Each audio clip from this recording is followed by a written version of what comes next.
mừng các bạn đến với kênh HV Channel. Hôm nay Hoàng Vũ Center sẽ thực hiện video sửa chữa software robot một cách chuyên nghiệp tại trung tâm. Thì ở trường hợp này thì software robot này thì Hoàng Vũ Center nhận của khách hàng là bị tình trạng mất nguồn. Thì chúng ta sẽ tiến hành là tháo rời cụm màn hình và dùng thiết bị điện tử để chúng ta đo đạc xác định lỗi trên mainboard software robot này để chúng ta tiến hành sửa chữa một cách chuyên nghiệp. Thì quy trình sửa chữa software robot chúng ta sẽ tiến hành như sau. Thứ nhất là chúng ta sẽ tháo rời nguyên cụm màn hình. Thì ở Hoàng Vũ Center cũng thực hiện một video riêng về thay màn hình software robot của Microsoft, thì các bạn có thể tham khảo cái video đó. Thì mình có hướng dẫn rất là chi tiết và cụ thể về quy trình mà thay màn hình software robot nói riêng và kỹ thuật mà tháo nguyên cụm màn hình software robot nói chung một cách chuyên nghiệp.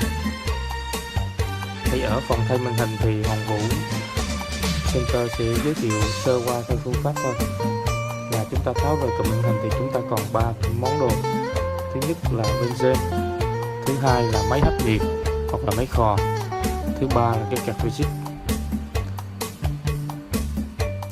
Chúng ta sử dụng 3 cái công cụ này để chúng ta tiến hành tháo màn hình ra. Thì sau khi tháo rời nguyên cụm màn hình ra, chúng ta sẽ dùng thiết bị là đồng hồ điện tử. Chúng ta sẽ đo trên mainboard, coi thử là trên mainboard này bị trường hợp gì. Thì trong trường hợp này thì cái software robot này Hoàng Vũ sửa là nó bị mất nguồn DC, tức là không có nguồn cấp vào trên mainboard nguồn chính. Thì Hoàng Vũ Center đã thay thế linh kiện hư hỏng và tiến hành là hoàn thành sản phẩm một cách chuyên nghiệp.